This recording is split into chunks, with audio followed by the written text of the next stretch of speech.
پاکستان میں ایک شہر ایسا بھی ہے جو صرف شہر نہیں بلکہ کبھی ایک پوری آزاد اور خوشحال ریاست ہوا کرتا تھا۔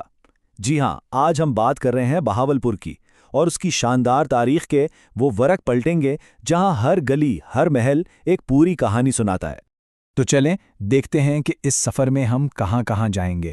سب سے پہلے ہم بہاولپور کی بہت پرانی قدیم جڑوں کو دیکھیں گے، پھر یہ دیکھیں گے کہ ایک ریاست کے طور پر اس کا جنم کیسے ہوا۔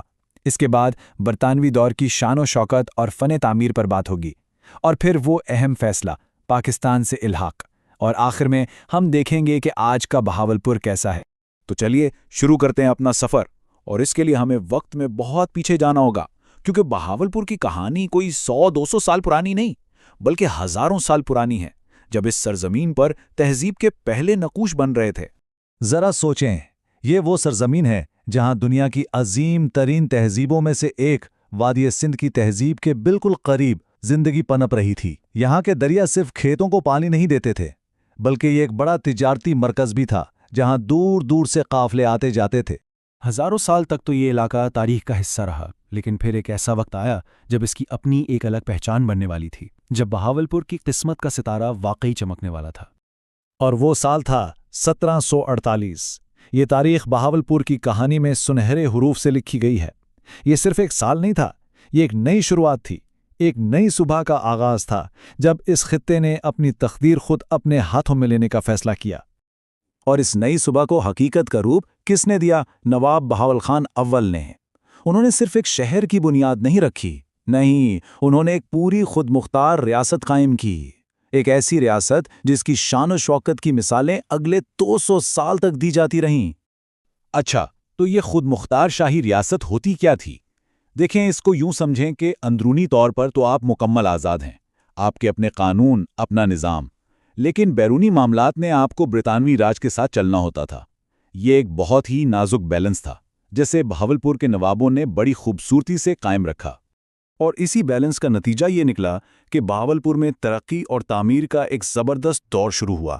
تو اب دیکھتے ہیں کہ برطانوی اثر و رسوخ کے ہوتے ہوئے بھی اس ریاست نے کیا کمالات دکھائیں۔ دیکھیں، کیونکہ بیرونی حملوں یا جنگوں کی فکر نہیں تھی، تو بہاولپور کے نوابوں نے اپنی ساری توانائی اپنی ریاست کو بہتر بنانے پر لگا دی۔ انہوں نے کیا کیا؟ بنجر زمینوں کے لیے نہریں بنوائیں، تعلیم کے لیے ادارے قائم کیے، اور ایسی شاندار، ایسی خوبصورت عمارتیں بنوائیں کہ آج بھی جو دیکھتا ہے حیران رہ جاتا ہے۔ اور ان عمارتوں میں 2 نام تو ایسے ہیں جیسے تاج میں جڑے ہیرے، نور محل اور دربار محل۔ یہ صرف اینٹ اور پتھر کی عمارتیں نہیں ہیں، نہیں، یہ اس دور کی عظمت کی، اس نفاست کی، اور بہاولپور کے حکمرانوں کے خوابوں کی زندہ مثالیں ہیں جو آج بھی شہر کے بیچوں بیچ پوری شان سے کھڑی ہیں۔ لیکن پھر تاریخ نے ایک بہت بڑا موڑ لیا، ایک ایسا موڑ جس نے پورے برصغیر کا نقشہ ہی بدل کے رکھ دیا۔ اور اس ہنگامہ خیز وقت میں بہاولپور کو اپنی تاریخ کا سب سے بڑا، سب سے اہم فیصلہ کرنا تھا۔ سال تھا 1947۔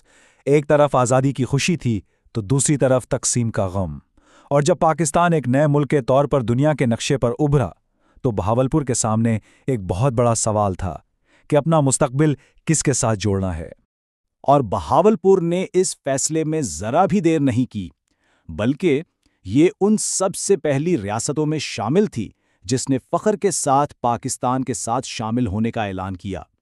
یہ فیصلہ ان کے حکمرانوں کی دوراندیشی اور نئے ملک کے لیے ان کی گہری محبت کا کھلا ثبوت تھا۔ پاکستان کے ساتھ الحاق کے بعد بہاولپور کی کہانی میں ایک بالکل نیا باب شروع ہوتا ہے۔ تو چلیں دیکھتے ہیں کہ ایک شاہی ریاست سے ایک جدید شہر تک کا یہ سفر کیسا رہا۔ ذرا اس فرق کو دیکھیں، ایک طرف تھی ریاست بہاولپور جہاں نوابوں کی حکمرانی تھی، آج ہے جدید بہاولپور جو پنجاب کا ایک اہم شہر ہے۔ پہلے یہاں کی پہچان نیم خود مختار ریاست تھی، آج یہ تعلیم اور سیاحت کا ایک بڑا مرکز ہے۔ پہلے توجہ نہروں اور ریاستی عمارتوں پر تھی، اور آج یہاں اسلامیہ یونیورسٹی جیسی بڑی درسگاہ موجود ہے۔ تو آج کا بہاولپور کیسا ہے؟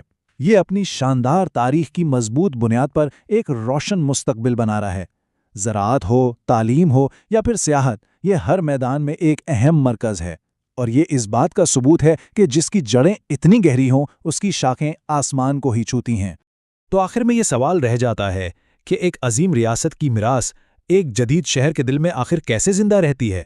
اس کا جواب بہاولپور کی سڑکوں، اس کے محلوں اور اس کے لوگوں میں ہے۔ یہ کہانی ہمیں یہی سکھاتی ہے کہ تاریخ کبھی ختم نہیں ہوتی، وہ بس اپنا روپ بدل لیتی ہے، اور ایک عظیم ریاست کی روح ایک جدید شہر کے دل میں ہمیشہ دھڑکتی رہتی ہے۔